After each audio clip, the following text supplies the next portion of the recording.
Hello friends, मैं अभी मौर्य आप लोगों का एक बार पुनः स्वागत करता हूं अपने इस YouTube फैमिली में। आज की क्लास में हम जो अध्ययन करने वाले हैं वो अध्ययन करेंगे इंडियन पॉलिटी की। ठीक है, तो इससे पहले की इस इंडियन पॉलिटी से रिलेटेड जो भी सारी क्लासें हो चुकी हैं उनमें से कुछ वीडियोस का लिंक आपको नीचे डिस्क्रिप्शन में मिल जाएगा।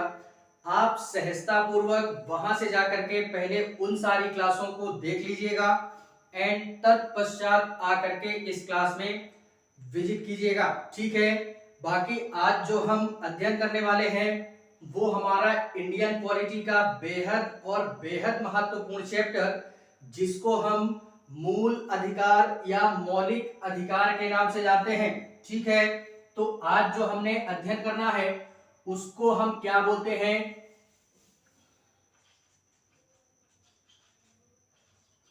यानी जो भी हमारे भारत देश के नागरिकों के अधिकार प्राप्त हैं भारतीय संविधान के अंतर्गत, उन सभी अधिकारों की चर्चा आज इस क्लास में बाकायदा करेंगे हम। ठीक है, और यह भी देखने का प्रयास करेंगे कि ऐसे कौन कौन से अधिकार हमको प्राप्त हैं, यानी भारत के हर एक नागरिक को ऐसे कौन कौन से अधिकार प्राप्त हैं जिससे कि वह अपना जीवन जीने में भरपूर स्वतंत्रता प्राप्त करता है या अपने जीवन का निर्वहन करने के लिए वो भरपूर क्या है? स्वतंत्र है। किसी भी प्रकार की रोक टोक उसके जीवन यापन करने के मतलब उद्देश्य से नहीं होती है। ठीक है, तो उन्हीं सारे अधिकारों की चर्चा इस क्लास में आज हम लोग करेंगे। सर्वप्रथम हम लोग ये बात करते हैं कि ये जो मौलिक अधिकार है इसको यार क्यों रखा गया, यानी भारतीय संविधान के अंतर्गत जो भी उस समय हमारे राजनीति के विशेषज्ञ या एक प्रकार से बोलना चाहें तो जो भी हमारे उस समय के संविधान सभा के सदस्य थे जिन्होंने बड़े ही बेहतरीन तरीके से संविधान का निर्माण किया, उन लोगों को ये आवश्यकता महसूस हुई क्योंकि उस समय या उससे पहले भारत हमारा गुलाम था तो उतनी स्वतंत्रता थी नहीं भारतीयों को। तो जैसे ही संविधान का निर्माण किया गया तो उसमें संविधान निर्माताओं ने बड़े ही बेहतरीन तरीके से मूल अधिकारों का वर्णन भी किया या संविधान के अंतर्गत मूल अधिकारों का भी प्रावधान किया कि भारत देश के हर एक नागरिक को ये हमारे अधिकार प्राप्त करवाए जाएंगे। ठीक है, भारतीय संविधान के अंतर्गत, जिससे आज के वर्तमान की स्थिति में भी हम लोग यह देख सकते हैं कि हमारे और आपके जो अधिकार हैं इन्हीं अधिकारों को लेकर के भारत का हर एक नागरिक क्या है? स्वतंत्र है अपने जीवन का निर्वहन करने के लिए। तो यही सारी बातों की चर्चा हम इस क्लास में करेंगे, लेकिन इससे पहले हम ये बात करते हैं कि ये जो मौलिक अधिकार है इसको हमने अमेरिका के संविधान से उठाया है। कहां से? अमेरिका के संविधान से। ये हमारा मूल अधिकार क्या होता है? भारतीय संविधान में संविधान सभा के जो भी हमारे सदस्य हैं उन्होंने इसको भारतीय संविधान में जगह दी है और इसी के पश्चात में इसमें एक शब्द यूज होता है जो कि हमारा ये फ्रांसीसी शब्द है, यानी फ्रेंच भाषा का एक हमारा शब्द है जिसको हम लोग मैग्ना कार्टा के नाम से जानते हैं। किस नाम से जानते हैं? मैग्ना कार्टा के नाम से जानते हैं। मैग्ना कार्टा के नाम से जानते हैं। ये हमारा फ्रेंच शब्द है और इस शब्द का सर्वप्रथम जो प्रयोग किया गया वो हमारा ब्रिटेन अथवा इंग्लैंड में या इंग्लैंड के संविधान में इस शब्द का सर्वप्रथम क्या किया गया? प्रयोग इसका देखने के लिए मिल जाता है। इसी के संदर्भ में अगर और हम इसको व्याख्यायित करना चाहें तो यार भारतीय संविधान के अंतर्गत जो भी हमारे मूल संविधान का प्रावधान किया गया है वो भाग 3 के अंतर्गत, इसको भी हमने याद रखना है कि भाग 3 के अंतर्गत इसका प्रावधान भारतीय संविधान में देखने के लिए मिल जाता है, या राजनीति के विशेषज्ञों के द्वारा इसको क्या किया गया, भाग 3 के अंतर्गत इसको समाहित किया गया। ठीक है, और इसी के पश्चात में भाग 3 के साथ साथ में इसको एक प्रकार से बोले तो भाग 3 में समाहित किया गया। और अगर अनुच्छेदों की बात करूं, मैं अनुच्छेदों की बात करूं तो अनुच्छेद 12 से लेकर के यानी 12 से 35 के मध्य में जितने भी सारे अनुच्छेद या आर्टिकल भारतीय संविधान के अंतर्गत देखे जाते हैं वो सारे के सारे प्रावधान हमारे मौलिक अधिकार के अंतर्गत आते हैं। ठीक है, तो इतनी सारी बेसिक सी चीजें हमको क्या करनी है, याद रखनी है, किसके संदर्भ में, मूल अधिकार के संदर्भ में। और इतना ही नहीं, प्रारंभ में जब हमारा मूल संविधान बन करके तैयार होता है तो इसमें भारतीयों के लिए कुल मिलाकर के 7 प्रावधान किए गए थे, यानी 7 प्रकार की स्वतंत्रता या 7 हमारे एक प्रकार से बोले तो मूल अधिकार भारतीयों को दिए गए। लेकिन वर्तमान की स्थिति में आज 6 अधिकार ही बचते हैं, 6 अधिकार ही बचते हैं। एक जो हमारा अधिकार है अनुच्छेद 31, यानी जिसमें संपत्ति के अधिकार का प्रावधान देखने के लिए मिलता है, इसको हमारा 44वें संविधान संशोधन 1978 के द्वारा क्या किया गया, इसको 1978 के द्वारा ही इसको मतलब मूल अधिकार की श्रेणी से निकाल करके इसको कानूनी अधिकार में इसको मतलब प्रावधानित किया गया, जो कि हमारा अनुच्छेद 301 के तहत इसका प्रावधान किया गया है। तो वर्तमान की स्थिति में अगर पूछता भी है, वर्तमान की स्थिति में मूल अधिकार भारतीयों के कितने हैं, तो 6 अधिकार हैं। ये भी याद रखना पहले, यानी मूल संविधान में कितने हमारे अधिकार थे, तो 7 मौलिक अधिकारों का वर्णन देखने के लिए मिल जाता है। लेकिन इसको हम लोग आज वर्तमान की स्थिति में बात करें तो वर्तमान में केवल और केवल 6 मौलिक अधिकार ही भारतीयों के पास है। ठीक है, जिसमें से ये जो 7वां मौलिक अधिकार है इसको हम लोग संपत्ति के अधिकार के नाम से जानते हैं, संपत्ति के अधिकार के नाम से जानते हैं। इसको 44वें संविधान संशोधन, सारी बातों को पकड़ना मेरे, 44वें संविधान संशोधन 1978 के द्वारा इसको क्या किया गया, संपत्ति के अधिकार को उठा करके इसको 300A यानी अनुच्छेद 300A में इसको क्या किया गया, समाहित किया गया, 300A में समाहित किया गया। तो आज वर्तमान में ये जो है भारतीयों के हमारे संपत्ति का अधिकार था, ये हमारा मौलिक अधिकार हुआ करता था कभी, और इसको 1978 में संपत्ति के अधिकार को 300A में क्या किया गया, समाहित किया गया। ठीक है, तो इतनी सारी चीजें हमको यार क्या करनी है, पकड़ करके रखनी है। इसी के पश्चात में इसमें अब हम लोग एक एक करके ये देखते हैं कि ऐसे कौन कौन से अधिकार हैं जो कि भारतीयों को प्राप्त हैं और जो कि भारतीय इन अधिकारों के साथ में पूरे भारत देश में अपना जीवन क्या कर रहा है, भरपूर तरीके से निर्वहन कर रहा है। यार ये जो अधिकार है हमारे, ये पढ़ने के उद्देश्य से तो महत्वपूर्ण है ही, लेकिन यार हमको जानना भी चाहिए कि अगर हम भारत देश के अंतर्गत रह रहे हैं तो हमारे ऐसे कौन कौन से अधिकार हमको मुहैया कराया गया है या प्राप्त करवाया गया है, जिससे कि हम इस भारत देश में बिना किसी डर के, बिना किसी भय के अपना जीवन यापन कर सकें, किसी भी प्रकार की परेशानी का सामना ना करना पड़े। तो इस उद्देश्य से भी हमको ये मौलिक अधिकार हमको क्या करने चाहिए, जानने चाहिए। ठीक है, देखते हैं इसी में जो पहला अधिकार आता है, सर्वप्रथम 12 से 35 के मध्य में इसका वर्णन किया गया है। तो इसकी चर्चा अभी हम एक एक करके करेंगे कि किस अनुच्छेद के अंतर्गत क्या दिया गया है। लेकिन सर्वप्रथम हम लोग बात ये करते हैं कि मौलिक अधिकार जो हमारे 6 प्रकार के दिए गए हैं ये कौन कौन से हैं। देखते हैं इसी में पहला जो अधिकार आता है वो आता है हमारा एक प्रकार से बोले समता या समानता का अधिकार। एक एक बातों को पकड़ना मेरे, ठीक है। समता, समता या समानता का अधिकार,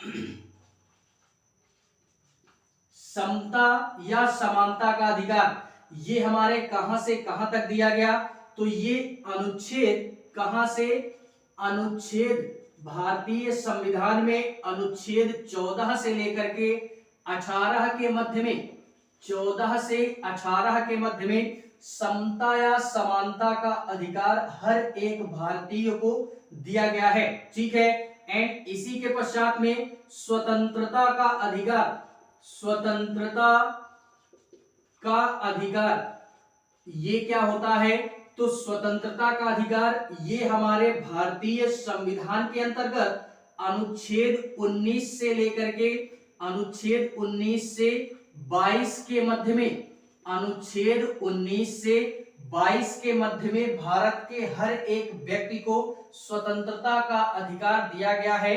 वो अभी अधिकार कौन कौन से होंगे हम लोग बाकायदा एक एक अनुच्छेद का जिक्र इस क्लास में करेंगे। ठीक है, कि स्वतंत्रता दी गई है तो किस प्रकार की स्वतंत्रता दी गई है और कौन कौन सी स्वतंत्रता हमको दी गई है। ठीक है, जिसमें कोई भी व्यक्ति हस्तक्षेप नहीं कर सकता, चाहे वो प्रधानमंत्री हो, राष्ट्रपति हो, कोई हमारा पुलिस वाला हो, किसी भी प्रकार का कोई हस्तक्षेप नहीं हो सकता है। ठीक है, इसी के पश्चात में स्वतंत्रता के अधिकार के पश्चात में हम जो तीसरा अध्ययन करेंगे वो करेंगे शोषण के विरुद्ध अधिकार। क्या बात करेंगे, शोषण के विरुद्ध अधिकार, यानी हर एक भारतीय को शोषण के विरुद्ध अधिकार ये हमारा भारतीय संविधान के अनुच्छेद 23 से लेकर के 25 के मध्य में, 23 से 25 के मध्य में इसका जिक्र देखने के लिए मिल जाता है। शोषण के विरुद्ध कहने से तात्पर्य यही है कि किसी भी व्यक्ति का शोषण नहीं किया जाना चाहिए। हम लोग जैसे देखते हैं ना, मतलब अभी वर्तमान की स्थिति में ऐसा होता भी है, तो हम लोग जैसे ये देखते हैं कि कभी कभार किसी भी व्यक्ति के द्वारा गुलामी टाइप करवाई जाती है, बंधुआ मजदूरी करवाई जाती है, तो यह सब असंवैधानिक है। इसमें कानून पूरी तरीके से हस्तक्षेप करता है। यार हम लोगों ने देखा होगा लड़कियों का व्यापार वगैरह होता है, तो ये सारी चीजें भी असंवैधानिक है। मानव व्यापार होता है, यानी एक देश से दूसरे देश में होता है ना कि मानव का व्यापार किया जाता है। फिल्मों वगैरह में देखा होगा कि लड़कियों का व्यापार होता है, तो वो भी एक प्रकार का हमारा क्या है, असंवैधानिक है। इसी कारणवश इल्लीगल माना जाता है उसको। ठीक है, तो वो भी इसी के अंतर्गत आता है कि संविधान हमारी ऐसी मान्यता नहीं देता है। ठीक है, इसी के पश्चात में ये शोषण के विरुद्ध के पश्चात में आता है धार्मिक स्वतंत्रता का अधिकार। क्या आता है, धार्मिक स्वतंत्रता का अधिकार। धार्मिक स्वतंत्रता का अधिकार ये हमारे भारतीय संविधान के अंतर्गत ये कहां से कहां तक, ये 24 होगा, 23 और 24, ये 25 से लेकर के 28 के मध्य में, 25 से 28 के मध्य में धार्मिक स्वतंत्रता का अधिकार दिया गया है। एंड 29 और 30 में अल्पसंख्यकों को कुछ अधिकार दिया गया है। ठीक है, तो उसको भी देखते हैं। धार्मिक स्वतंत्रता के पश्चात में अल्पसंख्यकों को कुछ हमारे अधिकार प्राप्त करवाए गए हैं। यानी अल्पसंख्यकों के लिए जो हमारे अधिकार प्राप्त हैं भारतीय संविधान के अंतर्गत, वो हमारे अनुच्छेद 28 के पश्चात में 29 और 30 के मध्य में, ठीक है। इसी के पश्चात में जो हमको लास्ट अध्ययन करना है, यानी कितने पढ़ा, 1 2 3 4 5 और एक लास्ट बचता है हमारा, क्या आता है लास्ट हमारा आता है कि एक प्रकार से बोले तो किसी भी प्रकार का संवैधानिक उपचारों का अंत इस तरीके करके आता है। के अंतर्गत क्या आता है कि अनुच्छेद 29 और 30 के पश्चात में, इसी के पश्चात में आता है संवैधानिक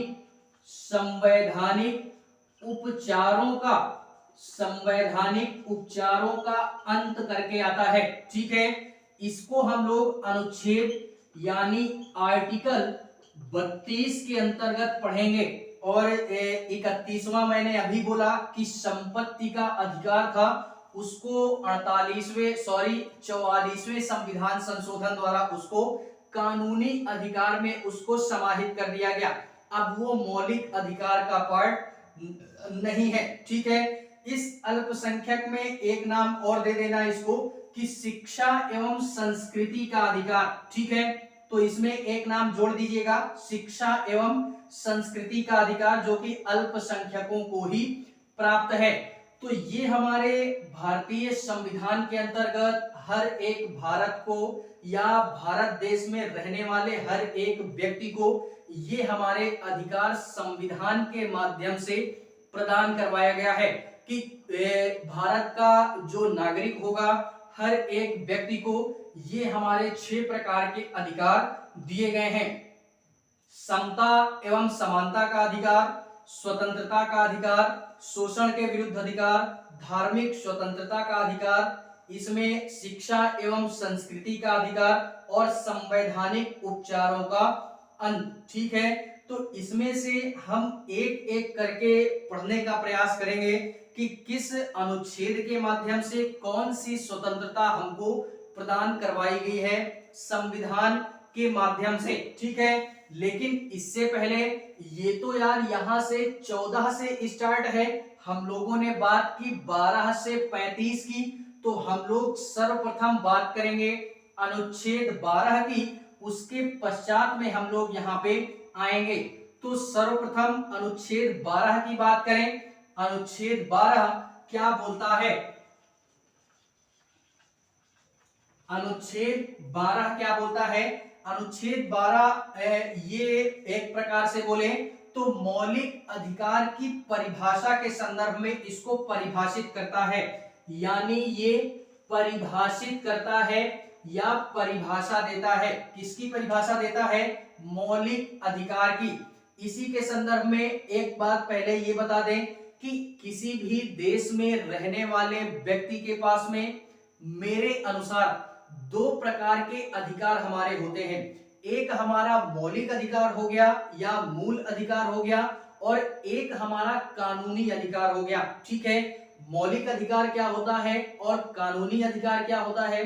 तो सर्वप्रथम जो मौलिक अधिकार होता है जिसका अध्ययन हम इस क्लास में कर रहे हैं, मौलिक अधिकार उसको कहते हैं कि ये उस देश में रहने वाले व्यक्ति को प्रदान करवाया जाता है। ये मौलिक अधिकार पर्सनली व्यक्ति के संदर्भ में होता है, ना ही किसी संस्था के लिए होता है, ना ही किसी कंपनी के लिए होता है। ये महज केवल और केवल पर्सनली उस देश में रहने वाले व्यक्ति के लिए होता है, ठीक है। तो ये हुआ हमारा मौलिक अधिकार, और इसको कोई छीन भी नहीं सकता। ये भी मेरी बात याद रखना कि इसको कोई छीन नहीं सकता है, चाहे वो सरकार हो या कोई हमारा पड़ोसी हो, किसी के भी द्वारा ये मौलिक अधिकार छीने नहीं जा सकते हैं। तो इसी को हम बेसिकली मौलिक अधिकार या मूल अधिकार के नाम से जानते हैं, पर्सनली व्यक्ति के लिए, ठीक है। इसी के पश्चात में हम लोगों ने अध्ययन किया कि एक हमारा कानूनी अधिकार होता है।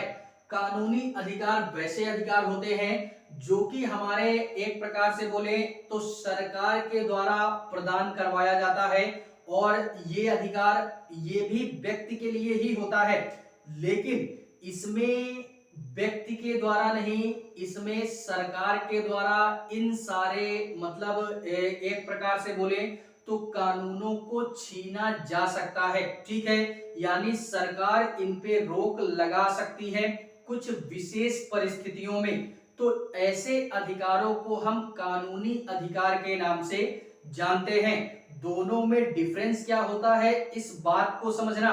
वहां पे ना ही सरकार ना ही कोई व्यक्ति उसको नहीं छीन सकता, लेकिन यहाँ पे व्यक्ति नहीं छीन सकता लेकिन सरकार छीन सकती है। ठीक है, तो ये हमारे दो अधिकार होते हैं, मौलिक अधिकार और कानूनी अधिकार। इसी के पश्चात में ये जो मौलिक अधिकार है इसकी परिभाषा हमारे अनुच्छेद 12 के अंदर दी गई है कि मौलिक अधिकार क्या होते हैं, ऐसे कौन कौन से अधिकार हैं जो व्यक्तियों को प्रदान करवाया गया है, या किस प्रकार के मौलिक अधिकार हमारे होते हैं। ठीक है, लेकिन इसी के पश्चात में और मेरी बातें याद रखना कि इसमें बोला गया है राज्य एवं स्टेट, यानी एक शब्द प्रयोग किया संविधान निर्माताओं ने।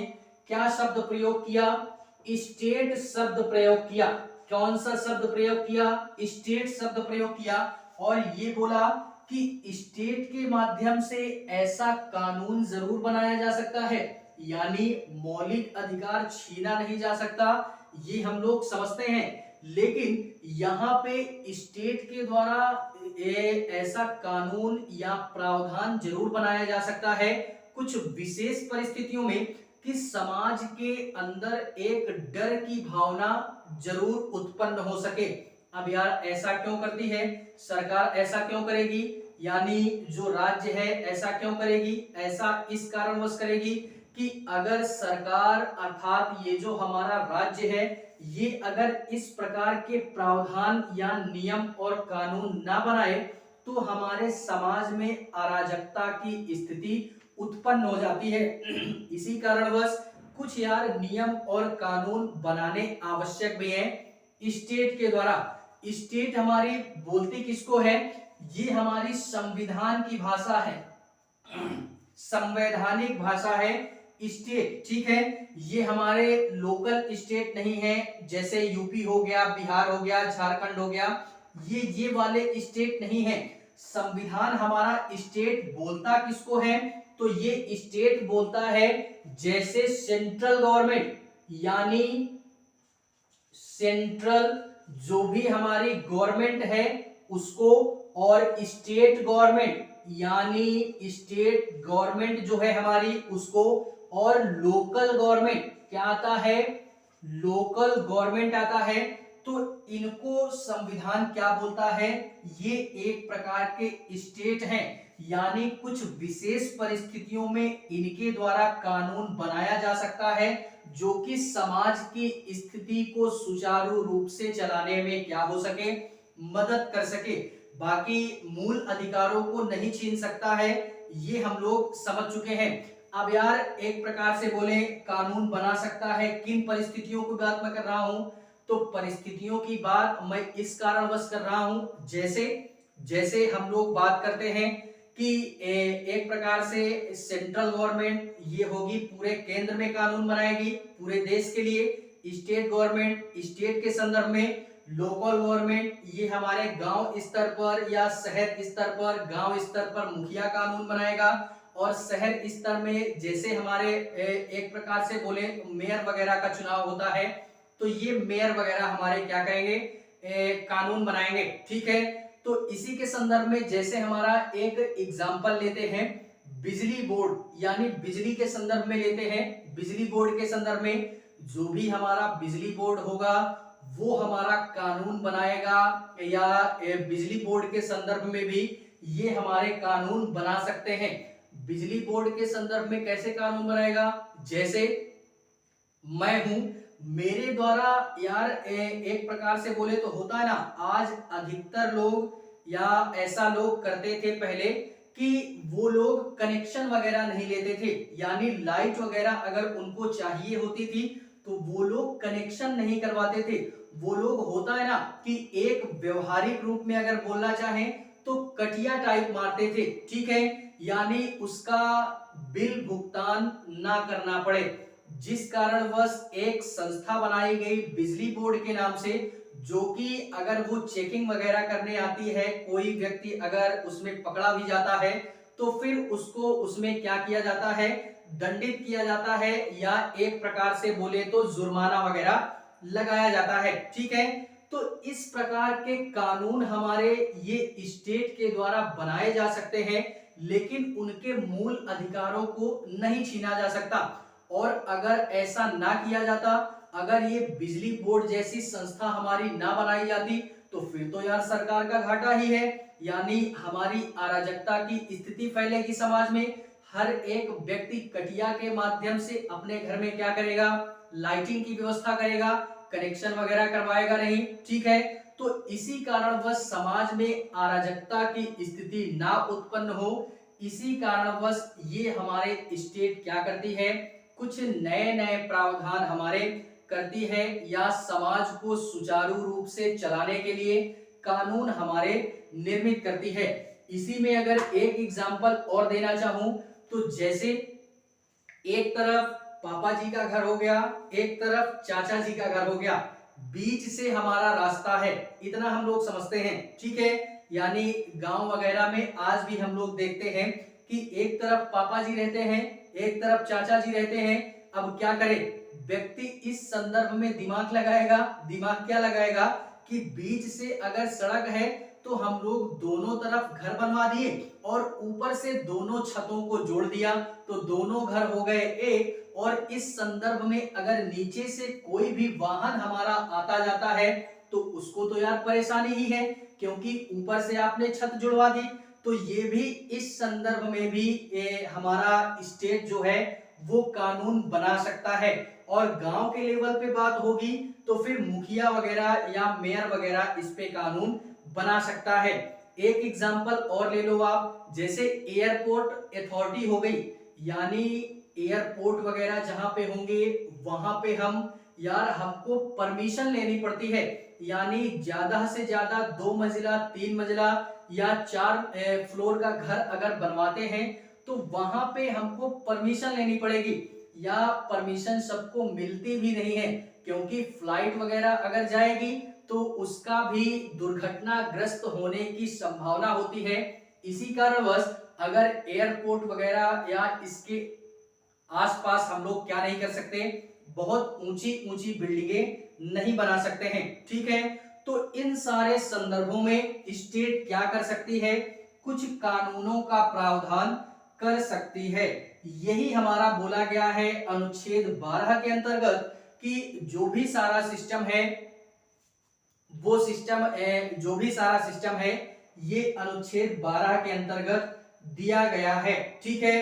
तो इसको हमने याद रखना है कि छीना नहीं जा सकता है, लेकिन कुछ विशेष स्थितियां ऐसी हो जाती हैं कि एक प्रकार से उस पे कानून बनाया जा सकता है और ये अराजकता की स्थिति ना उत्पन्न हो समाज में, इसी कारणवश बनाया जाता है। बात करते हैं अनुच्छेद 13 की। क्या करते हैं, अनुच्छेद 13 की बात करते हैं कि अनुच्छेद 13 हमारा क्या प्रावधान करता है।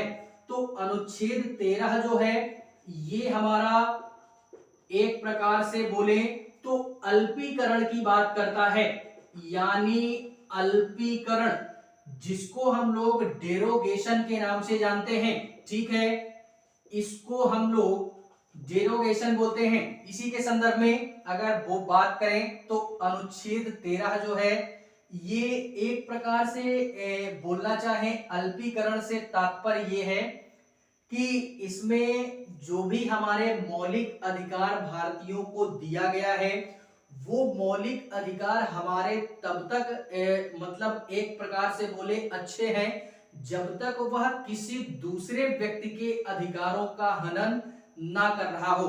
यानी अब एक एग्जाम्पल ये समझते हैं कि हमको मौलिक अधिकार तो प्राप्त है, भारत के हर एक नागरिक को प्राप्त है, तो ये तब तक अच्छा है जब तक किसी दूसरे के अधिकारों का हनन नहीं करता है, यानी जिसको इनकॉन्सिस्टेंस या असंगत बोलते हैं। जब तक किसी दूसरे के अधिकारों की असंगतता नहीं हो जाती है या उनके अधिकारों का हनन अगर होता है, तो फिर ये हमारे अधिकार उनको क्या कर दिया जाता है, उनका अल्पीकरण किया जा सकता है। अल्पीकरण का तात्पर्य यह है कि उन मौलिक अधिकारों को घटाया जा सकता है। ठीक है, तो ये बात यहाँ पे बोली गई है। फॉर एग्जाम्पल, जैसे मेरा मौलिक अधिकार है अभिव्यक्ति की स्वतंत्रता, यानी भरपूर बोलने की स्वतंत्रता है, हर तरीके की स्वतंत्रता है। तो अब मुझे अगर बोलने की स्वतंत्रता है तो क्या मैं आपको गाली दे दूंगा? हाँ, ये बात भी समझनी है। अगर आपको बोलने की स्वतंत्रता दी गई है तो क्या आप सबको गाली देते फिरोगे? यार, उस सामने वाले का भी अधिकार है। तो इस प्रकार से हमारे जो अधिकार हैं, अगर यह किसी दूसरे के अधिकारों का हनन करते हैं तो इस संदर्भ में आपके अधिकारों को क्या किया जा सकता है, घटाया जा सकता है। ठीक है, इसी में अगर एक एग्जांपल और लेना चाहें तो ये भी बोल सकते हैं कि जैसे 1950 में हमारा संविधान पूरे देश के लिए लागू होता है, तो 1950 के पहले जो हमारे कानून बनाए गए होंगे वो भी हमारे लागू रहेंगे। ये बात याद रखना, यहां से थोड़ा कंफ्यूजन क्रिएट होगा क्या कि 1950 के पहले जो हमारे कानून बनाए गए भारत देश के संदर्भ में, वो कानून भी आज वर्तमान की स्थिति में लागू रहेंगे।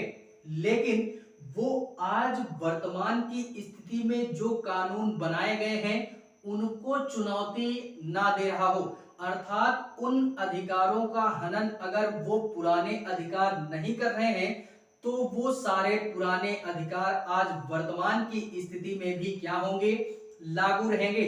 और एक बात यहाँ पे ये भी बोली गई संसद को कि आगे आने वाली परिस्थिति में या अग्रणी स्थिति में सरकार भी ऐसा कोई कानून नहीं बनाएगी जो कि हमारे भारत देश के नागरिकों के मौलिक अधिकारों का क्या कर रहा हो, हनन कर रहा हो।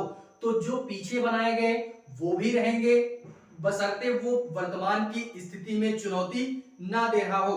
और आगे अगर किसी भी प्रकार का हमको कानून बनाना है तो आप बना सकते हैं, कोई दिक्कत नहीं है, लेकिन वो हमारे मौलिक अधिकारों का हनन वो भी ना कर रहा हो। इसमें हम लोग यार अगर बात करें तो पुराने में अगर हम लोग बात करें तो हमारा जैसे 3 तलाक का मुद्दा था।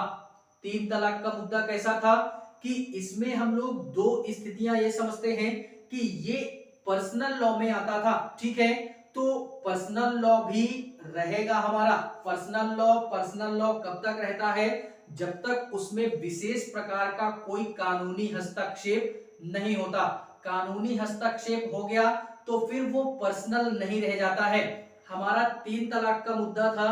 3 तलाक लोग बोलते हैं कि समाप्त हो चुका है, लेकिन ऐसा नहीं है।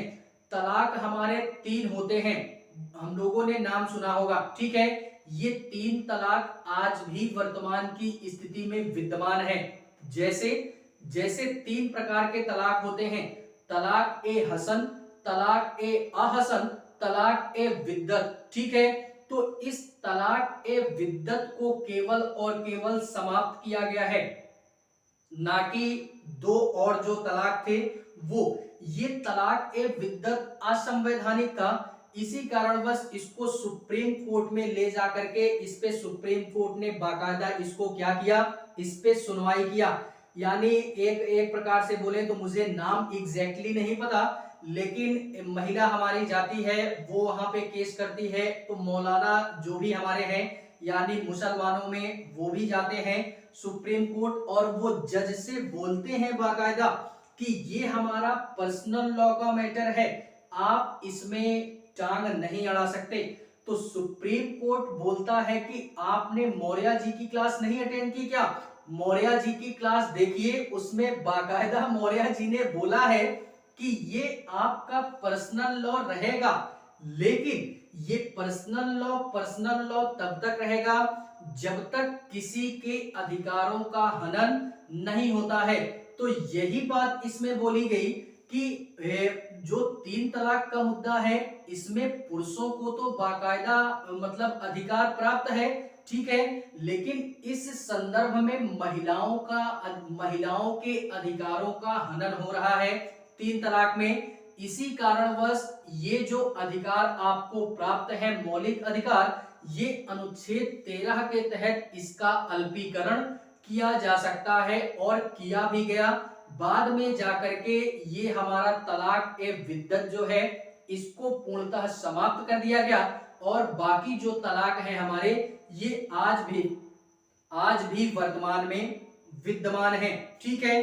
तो यही सारी चीजें हैं और ये जो तीन तलाक का मुद्दा है ये 1937 से बना है हमारा, तो ये 1950 से बना था, जो कि आज वर्तमान की स्थिति में भी ये चल रहा है, बशर्ते इसमें जो तीसरा था ये वर्तमान की स्थिति को चुनौती दे रहा था। इसी कारणवश इसको मतलब न्यायालय के द्वारा क्या किया गया, इसका अल्पीकरण किया गया, ठीक है।